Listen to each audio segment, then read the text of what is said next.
Sunod, eto na. Mga kababayan, according sa sinabi ko kanina, si Kiko Barsaga ay may panukala na batas. May panukalang batas na ipapaisa sa batas, no? Na ito, Representative Barsaga wants death penalty for illegal logging mining in Sierra Madre. So, bubuo ng batas si Kiko Barsaga, mga kababayan, na kung saan ay gagawa daw siya ng batas na i-death penalty, mga kababayan, itong mga sangkot or nakagawa ng hindi maganda. Ito po, mga kababayan, sa Turismo Central Luzon Post po yan. Ito po mga kababayan, actually nabasa nyo naman kahit baliktad. Reaksyonan din natin yan. So dito, basahin ko lang. Look!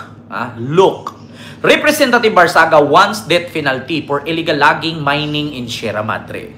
Cavite 4th District Representative Francisco Kiko Barsaga is pushing for the reinstatement of the death penalty in the Philippines, targeting individuals and corporations behind illegal logging and mining operation that threatens the Sierra Madre mountain range.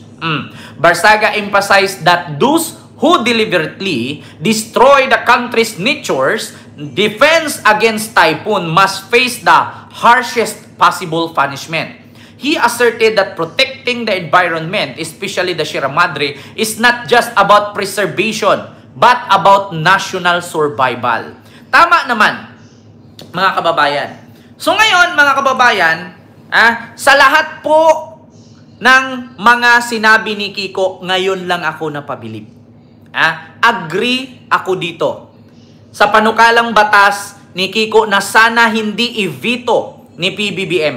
Mga kababayan, agree ako dito sa panukalang batas na isinusulong ni Kiko Barsaga na kung sino man ang mapatunayan na nagkaroon or sangkot sa illegal logging at illegal mining dito sa mga kabundukan at only for Sierra Madre ay mapupunta sa kamatayan or death penalty. Aprobado po sana yan ni PBBM. Sana hindi niya ibibito. Agree po ako dyan, susuport po ako dyan. Kahit ako, gustong-gusto ko na ituloy at maipasa ang batas na yan. Bakit? Mga kababayan. So ngayon, mga kababayan, kung sakali na matuloy at maisabatas ang batas na isinusulong ni Kiko Barsaga, balikan po natin. Sino po ang nag-aproba? Mga kababayan, sino po ang nag-aproba ng pagbukas ng minahan at illegal logging sa bundok ng Sierra Madre? Ito po, mga kababayan, i-research ko lang po ako, pabor na pabor ako dito. Pero ang mga DDS, opir yan, nandyan ka sa comment section. Pabor ka ba kay Kiko Barsaga na gawing death penalty or ibatas ang death penalty sa mga sangkot sa illegal logging at illegal mining sa Sierra Madre? Opir yan, nandyan ka, nanood ka, di ba? Mga DDS, di ba idol ninyo si Kiko Barsaga? Press 1 kung pabor kayo, press 2 kung hindi. Sa death penalty, sa mapapatunayan at maparusahan ang mga nasa likod ng pagpapakalbo ng bundok ng Sierra Madre at sa mining. Press 1 sa gusto. Opir yan, nandyan ka, nanood. Press 1 ka, press 2. Di ba idol nyo si Kiko? Idol ninyo si Kiko Barsaga. Kahit idol nyo yan. Pabor ako dyan. Approve kung ako Naku, pabor na pabor ako dyan. Mga DDS? Ngayon lang ako nakarinig sa lahat ng sinabi ni Kiko. Ito ang pinakamagandang naisipan niya bilang isang kongresista. Bakit kaya hindi ito naisip ng mga dating kongresman na mga tumatanda na lang dyan sa kongres at nagpapayaman? Bakit? Approve na approve kung ako lang tanungin, aprobado sana yan. Pabor na pabor ako dyan. Ngayon lang tumama si Kiko. Pero ngayon, mga kababayan, ano ang sabi dito sa article? Ito mga kababayan. Ano ang sabi dito sa article? Basahin ko lang.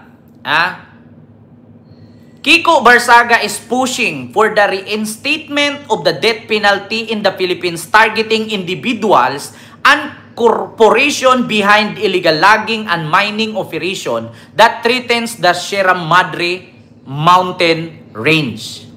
So ngayon, ibig sabihin mga kababayan, bubuo siya ng batas at isusulong niya sa mga sangkot sa pagpapakalbo at nag-aproba na para ituloy ang mina. So ngayon, itatanong ko mga DDS, huwag niyong sabihin na hindi kayo approve kay Kiko Barsaga. Alam ko na sinusuportahan ninyo si Kiko. Pero yan, huwag kang mawala sa comment section. Ngayon, tatanungin natin, whose president approved illegal mining in Sierra Madre? Dito na. Tignan ninyo naglo-loading. Eto na. Mga kababayan. Eto na, mga kababayan. Ito. Babasahin ko lang baka naman mga kababayan, magugulat kayo ngayon. Kasi ito ay ipinapasa ni Kiko Barsaga na sana ay maaprubahan ang kanyang ginagawang batas, mga kababayan. Ito po. Saan na ba yun? Nasaan na ba yun? Ito. Nawala. Ayan. Whose president approved illegal mining in Bundok, Sierra Madre? Nako, lalabas na, mga kababayan. Ito. Mga kababayan, isa sa mga nag-approve, ito, Dina Pigi Mining Corporation. This company operates a large-scale nickel mine in Dinapigi, Isabela, within Sierra Madre Range. The operation is legal sanctioned with the company holding 25 years Mineral Production Sharing Agreement or MPSA. Approval timeline. The initial MPSA, the Dinapigi operation was granted by Department of Environment and Natural Resources in 2007 under the administration of Gloria Macapagal Arroyo. Commercial operations and policy. Ayan. Large-scale mining began in 2001. This was facilitated by the Duterte administration. Ayan 2001 Duterte administration. So ngayon mga kababayan, dito pa lang sa nakasaad inaprubahan ni Gloria, pinahinto ni Gina Lopez, binalik ni Digong, si Digong po ang mabibitay dito. Kaya Kiko Barsaga, salot sa'yo. Sana maaprubahan ang batas na ginawa mo. Sino ang managot dito? Si Duterte. Si Duterte po ang nagbukas muli ng pag-aproba ni Gloria, pag-aproba ni Ramos, na sinara ni Pinoy, pinatigil ni Gina Lopez, binuksan muli ni Digong ang 9-year ban. Nandun mismo si Bongo, katabi, habang pumirma si Digong sa kontrata na 9-year ban, kinansel ni Digong, binuksan muli ang large-scale mining sa bundok ng Sierra Madre. Mga kababayan, baka naman nakakalimutan ninyo. Ngayon mga DDS, wag kasi kayong wag kasing basta nabasa nyo lang mismo sa article ng Facebook page or sa news, ganyan si Kiko, magaling, ibitay.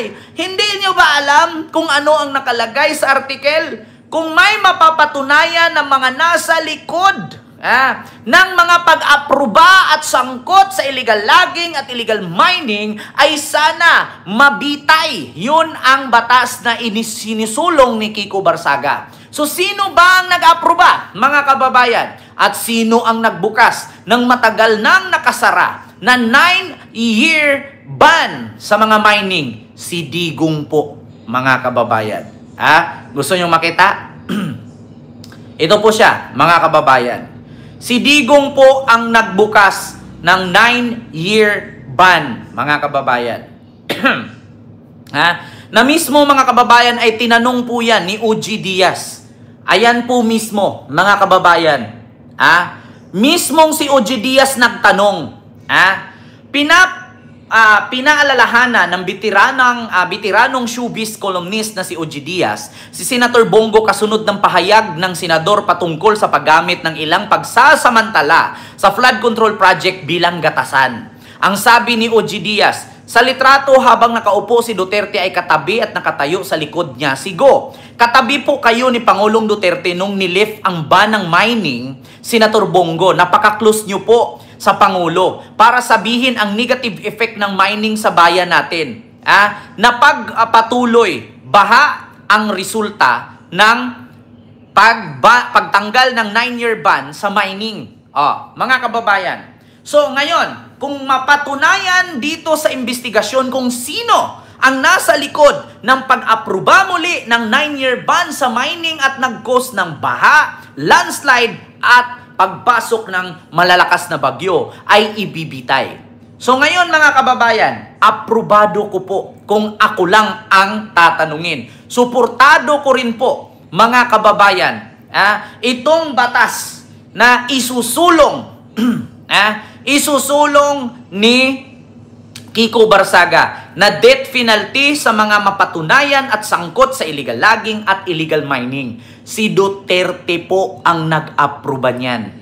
Pinatanggal ni Gina Lopez yan ng 9 years. Hindi sila pwedeng magmina. Pero anong ginawa ni Duterte? Tinanggal niya ang ban, binuksan niyang muli. So yun po yun, mga kababayan. Yun po yun.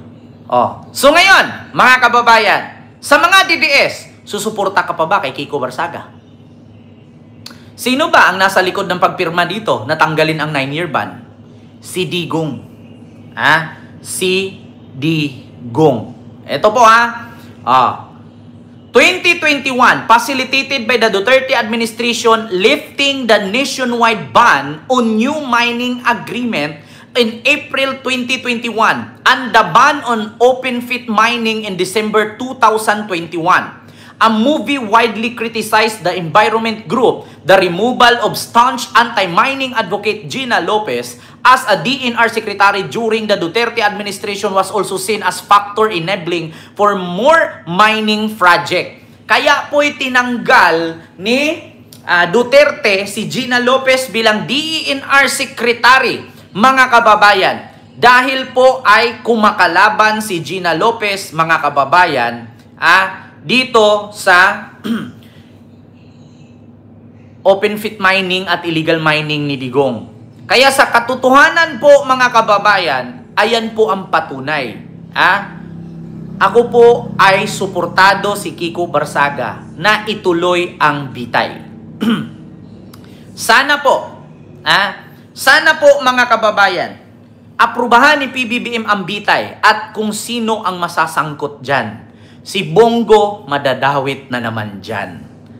Kasi si Bongo ang nasa likod, assistant.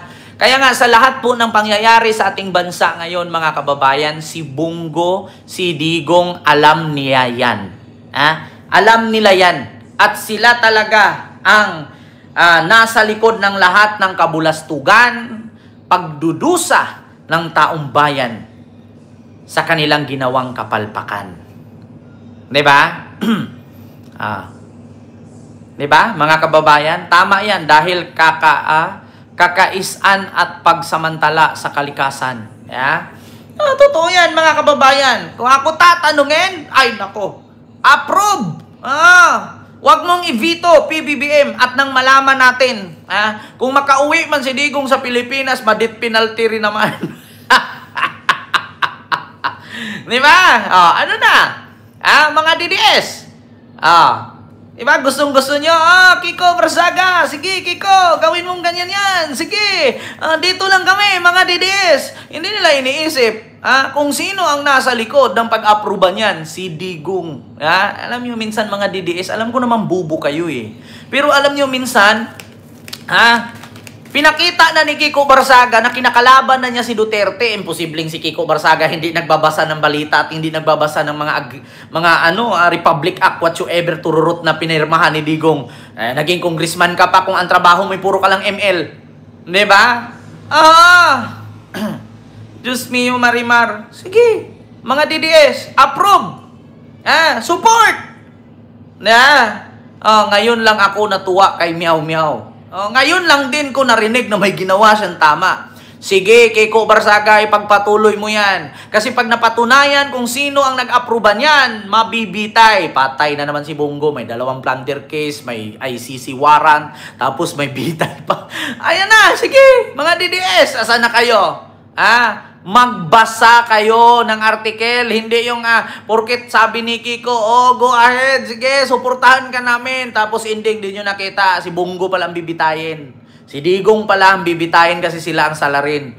Minsan kasi itong mga DDS, ewan ko kung bakit nabuhay pa yung mga animal na yan, mga bobo.